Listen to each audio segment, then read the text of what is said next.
To the podcast. I'm Ryan. I'm here with Jake Garner, and I'm here today to interview him and ask him a few questions about what he does.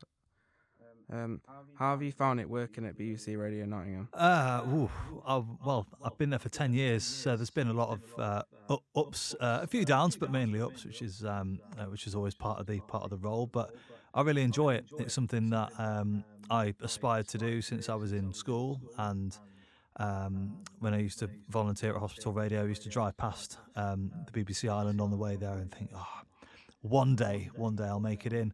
And I managed to find a way to get in, and 10 years later, they've still not kicked me out yet. So I'm really enjoying it, and there's so many different aspects to the role, and multiple roles as well, which I enjoy doing. So yeah, it's been a real thrill, and hopefully I'm going to be there for at least hopefully another 10 more years, if not more.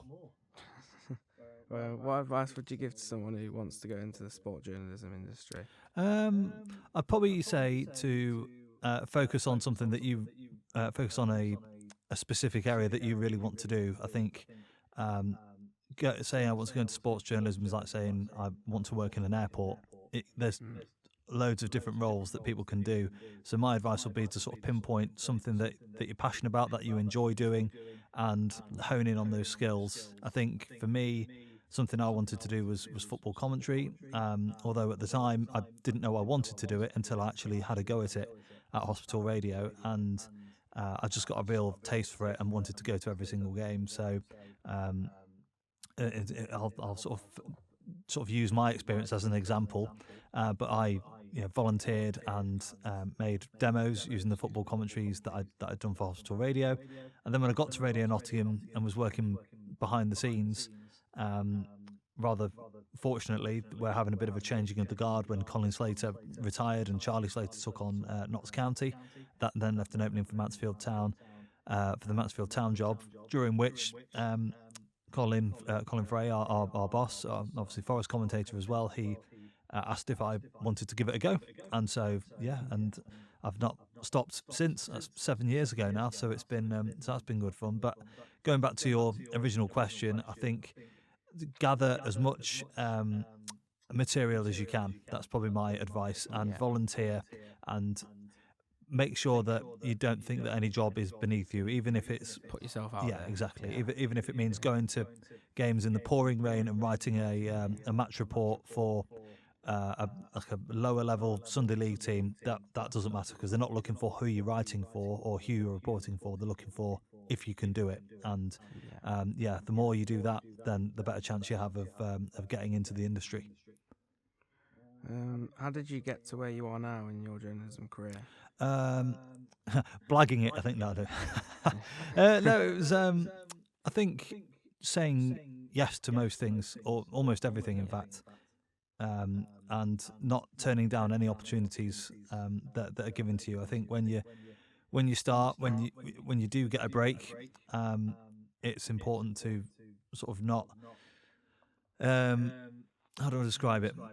I think it's just a case of making sure that you show willingness and are eager to do everything, but not only do it, but do it as well as you possibly can. I think it's too easy these days to come into somewhere and go, well, I don't want to do that, I want to do this, which isn't the attitude that they're looking for. That people are looking for go-getters who are willing to do the dirty work and do things that they probably don't want to do in the long run, but they know they have to do it to get to where they want to be. For example, whether it's answering the phones on a radio show or making the tea for a presenter or something like that, little things that you think, I don't want to do this forever, but if you keep doing it, eventually something will come up where an opportunity is given. People. Yeah, exactly. Yeah, and so do your best. try and impress people as much as you can, and then eventually they'll give you an opportunity, and when they do, grasp it and make it the best you possibly can. Yeah, absolutely. What would you say your typical day is like? From a sports journalism point of view, I'd go with.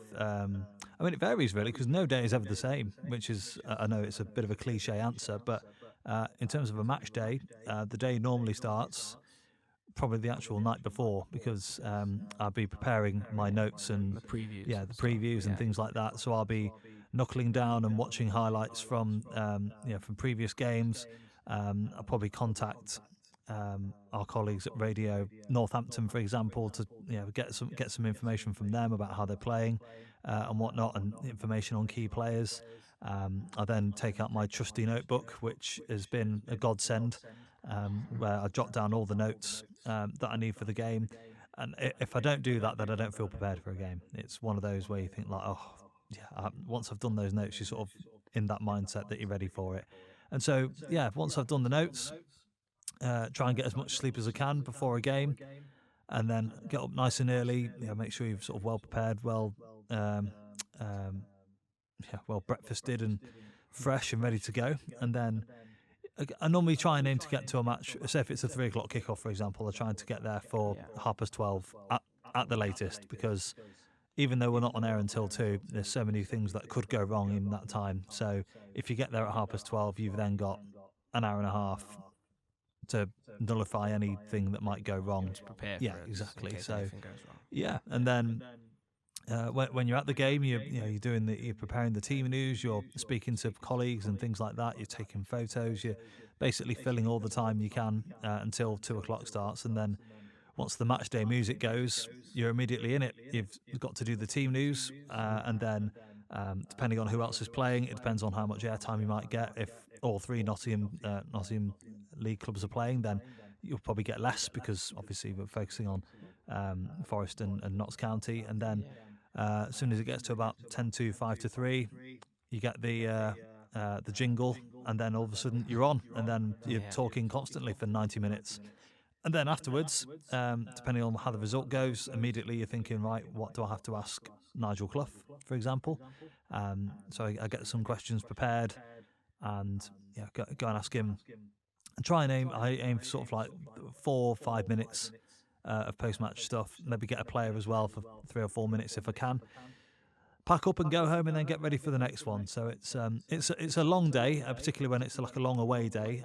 But it could be a busy weekend as well, when you've got like one game on a Saturday, one game on a quite, Sunday. yeah. And there are people that do that. Loads of people that I know sometimes do work for different organisations, and so they'll be working for Sky one day and then 5 Live the next, or BBC local radio the following day. So it's encouraging to see that people can do that, but it doesn't half wear you out at times. So I suppose my advice, going back to your previous question, would be make sure you don't overdo it and burn out. That'll be something that nobody would like.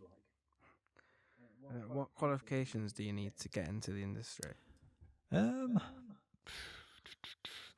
Difficult to say, really, because I think whilst the qualifications are good, they're not the be-all and end-all.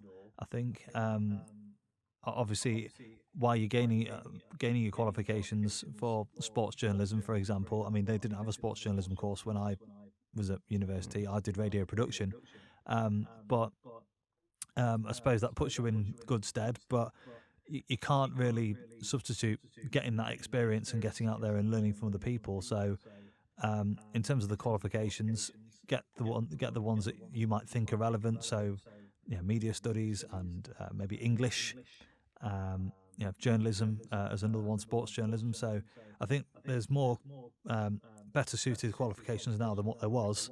So I think just probably go with the sports journalism if that's what you want to do. I don't know whether I'm guessing there's like content creation courses and that type of thing as well. I suppose it varies on where you actually want to hone your skills, because as I said before, the sports journalism umbrella is massive. So probably focus on what it is you want to do and tailor your qualifications towards that.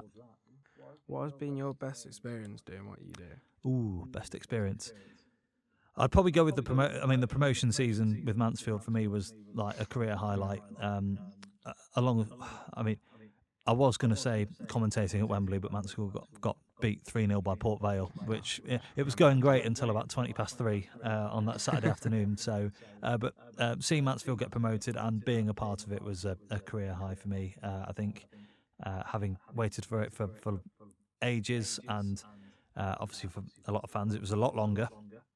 But being able to call the goals, interview players, interview the manager afterwards, and just be a part of that season was a career high for me. And I think for me personally, it was a nice thing because my colleagues at Radio Nottingham, they've all got like a promotion on their CV. They've covered a promotion-winning season, and I was one of the few that hadn't got one up until that point. So when I had one, I was like, yes, that's a nice one for me. And then the celebrations that followed, the open top bus around Mansfield, being on there with the players and the manager and everything, and really being part of the a part of the club and part of the group was a really nice thing. So I still to this day like look back on the videos, and I remember I signed my first autograph that day as well, which was phenomenal. My one and only autograph, which was a young lad came over to me and asked me to sign his shirt, and I said, "Are you sure you want me to sign it?" Because I mean, you had some top players on there: Aidan Flint, Davis Keeler-Dunn, Nigel Clough had his name on there, and I was like, "Phew." I didn't even know how to sign it because my signature's just rubbish. But yeah, so things like that will stay with me for sure. So that was a really nice experience. When you first went and did like the work that you've been doing, like, did you say that you was nervous at the start, or like when you first, or did you just open up straight away and just be yourself? Oh, it was terrifying, utterly terrifying. So I remember my first game was Crewe away. 5th of August 2017 at Gresty Road, and I can remember because the night I spoke to Colin, my boss, the night before, and he sort of gave me a few more pointers and things like that, and he just told me to keep it simple, don't overcomplicate it, just do what you've been hearing and what we've taught you through the last couple of seasons or so. And I was also nervous because I was driving a BBC car to somewhere I've never been to do a job I'd never done, so that was pretty daunting, but I think just throwing yourself into it was probably the best way to do it. So I went along. I hoped it was an entertaining game, and it was. It was 2-2, and I remember I messed up because I went to interview the then Mansfield manager Steve Evans, and I didn't hit the record button when I interviewed him. So I messed it right up. Luckily, the club offered a player, and I interviewed the player and sent it back. So even on my first day, I made a massive howler.